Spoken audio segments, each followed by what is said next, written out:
Okay, what you thinking?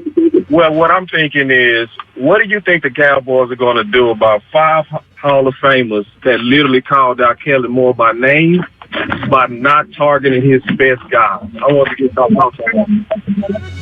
Talking about all those former players. Yeah.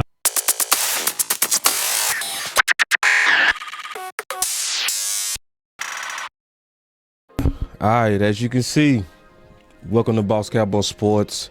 Your boy Boss Cowboy was able to get a question in to one of my favorite shows, GBAG Nation. So obviously those guys do a wonderful job, in my opinion, of covering the Cowboys. I think it's a good mix of talent between those guys. All of them feed off each other. They are opposite and the same at the same time. I think they developed a very good niche in the evening of being able to kind of expound on the Dallas Cowboys. I wasn't hearing myself a lot of talk from anybody on 105.3 The Fan about the Hall of Famers. I just wasn't hearing it. It don't mean they talked about it. I just wasn't hearing it because let's keep it real. You know, a lot of us work, a lot of us got different things going on, and they could cover it. You might have just walked to the bathroom, and then by the time you came back, they already addressed it and moved on. So because I didn't hear it don't mean that they didn't talk about it. So, but it gave me an opportunity to get their thoughts on it, and also to kind of continue to echo of what we feel is one of the biggest issues with the Dallas Cowboys. And last year, the OC and I identified that strength and conditioning was the biggest problem going into the offseason. This offseason, I would say the lack of focus on Kellen Moore not targeting his stars is the biggest problem going into the new offseason. And obviously, when we see a problem here at Boss Cowboy Sports, we really aggressively go at it. Like last year, the first people that we had on the show were people that was in the strength and conditioning program. We had Blue, who was training Earl Spence. We brought on AZ Sports. We also had Brendan Tuck, who trained a lot of the NFL athletes, because we really identified that strength and conditioning was the real issue. So whenever you see us identify something that we feel like was the biggest focus, we're going to focus on it, even to the point to where you're going to get people like me that's going to be assertive enough to call in and say, let's talk about it. You know, and they did. Shout out to 105.3 The Fan. They didn't shy away from it. They stood, you know, and they gave their opinions on it. And we're going to cover it real quick and talk about the back and forth. But before we do that, also make sure y'all go to the Boss Cowboy Sports channel, because the OC just dropped another video. And then obviously I dropped a video on Rich, and the Emmitt Smith video is doing good. It's doing real good, but y'all take a click on that, because those videos are brand new and we've been putting out a lot more content lately, and we're going to continue to do that. But people are not used to the speed of the content that we starting to throw out there now, because we definitely picked it up. No days off. We trying to attack these problems aggressively. All right, so let's get right into it. We're not going to waste any more time. We're going to kind of go through my question, their answer, and then break it down. Here we go. Here's Boss on line 9. Boss, you're in the nation. Take it away. What's going on, fellas? Yo, what you drinking? Yeah, I'm drinking some Measure Kool-Aid all the time. Okay, what's in that? Yeah, it's just making sure everything is always measured properly and Kool-Aid. Okay. All right. Nice. Okay, what you thinking? Well, what I'm thinking is, what do you think the Cowboys are going to do about 5 Hall of Famers that literally called out Kellen Moore by name by not targeting his best guys? I want to get some thoughts on that. Talking about all those former players. Yeah, you got to get Amari the ball. Yeah, I know. I think The first thing that I would say as I'm listening to that is it's a good sign that Brian brought us out the gate, immediately knew exactly what I was talking about. I didn't even say who it was. I just said 5 Hall of Famers, and he said mostly former players. So it's something that obviously they are aware of, which is good. And the more that you have people like the Fan aware of it, the more eventually they're going to talk about it, they're going to get it out. Because I don't think, especially GBAG Nation. I just listen to those guys. I think they pretty much, for the most part, not afraid to say whatever they need to say. They're going to do it in a respectful manner, but they say what they got to say pretty flat-footed about the good and bad with the Dallas Cowboys. So, but I like the fact that immediately Brian Broaddus knew exactly what I was talking about. I did not mention, obviously, Jimmy Johnson, which I wish I did. I wish I would have, had the time to mention everybody by name, but I just said 5 Hall of Famers. But for the most part, good sign for everybody that's trying to keep their eye on this, that they looking at this aggressively like us and knew exactly what I was talking about. Here we go. Let's get back into it. To me, I think a lot of it had to do with quarterback's confidence we talk about, and they never got that right at the end.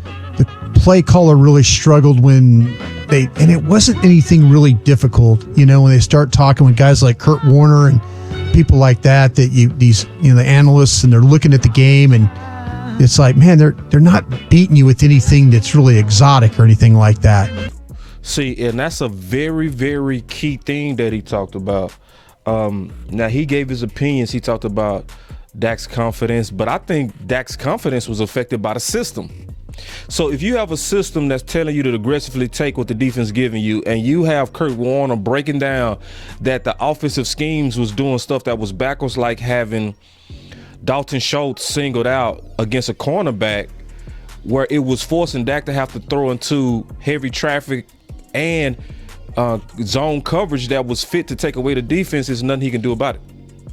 But so I would actually disagree with that point. But the thing but he was given an overall synopsis of what he saw. Now, the key thing that Brian Broaddus talked about was how it was simple. Now, no, I never talked to Brian Broaddus about this, but notice a lot of us in the podcast community and YouTube community, we are saying the same things, that this is a simple fix. He can keep his system, just focus your system on targeting the stars. That's exactly what Brian Broaddus was saying. Like, Kurt Warner was breaking down that it was a simple fix. I think that's the thing that, to me, that was the most disappointing is the offensive line, the quarterback's confidence, the play caller, and the fact the head coach really couldn't do anything to help the play caller. See, he said something real potent right there that could go over your head if you're not listening real close. He said the fact that the head coach could not help the play caller. See, that goes back to what we was talking about a lot on this show, about the dynamic was already messed up from the beginning when Kellen Moore was forced upon you. So once they forced Kellen Moore on Mike McCarthy, he pretty much subject to Kellen Moore. Yeah. And I trust me, all we talked about coming into the season was his offense. And for the first 6 weeks, we couldn't say enough great things about Kellen Moore. And now, it's, he needs a lot of help. Yeah, I don't think he's going to care what outside people say. I don't think he does. Ooh, Gavin, don't just shoot. Oh.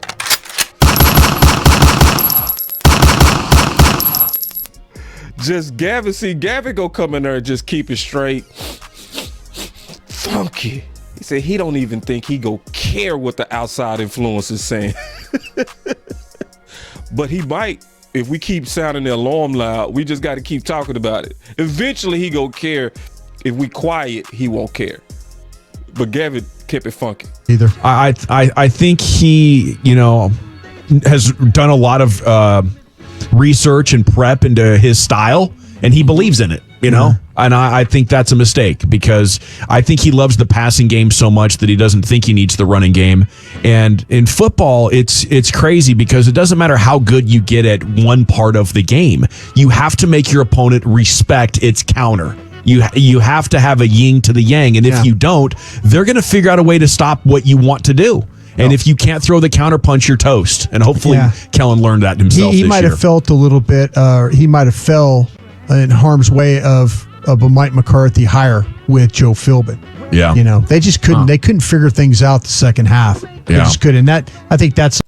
And that's the part y'all know I don't agree with, because when I looked into the details, it's not filming. Because filming, in my opinion, not in my opinion, based on what Jerry Jones said himself, filming was the guy that was lobbying for Steele. When you look at the first half of why the first half was working, and I said this to Brian Broaddus via Twitter, and he liked the comment, so he agreed with it.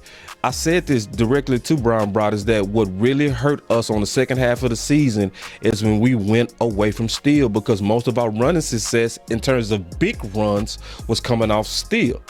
So I wish I could just have a beer with one of them dudes one day and we just talk ball, because I think all of us putting our minds together could kind of come up with a better solution. But we all in the same circles now. You got obviously Jeff Kavanaugh announced that he is a part of the Good Guys. He's a full-time YouTuber starting this coming up week, which is good. That brings more credibility to the YouTube, the podcast community, because think about it. Think about how powerful we are. When you got people like Jeff Kavanaugh that's stepping away from a job that allowed him to travel to the training camps paid for, interview Jerry Jones, and do all those powerful things, and he say, I'd rather be a YouTuber. What does that say about us? So it says that there's a freedom, even with all the glamour, that's bigger than even the fame. So don't ever fool yourself to thinking that your voice don't matter, because it does. Or Jeff Kavanaugh wouldn't be joining the community full time, stepping down from one of the best jobs you could ever have in sports. The most disappointing thing that they wasted a year of that offensive talent, and man, the players didn't always play great either now too. Let's be honest, they didn't block it all up front, against some light box stuff that we saw. I'd love to be a fly on the wall and get some of the explanations, like why were you running up the middle when it didn't work? 7 carries, 71 yards in a game. I remember we were watching the game, and I remember tweeting about it, like, just bounce this ball. See what happens if you bounce it outside a couple times. Okay, we'll see what happens when we crosstalk with the nosebleed seats coming up next here in the GBAG Nation.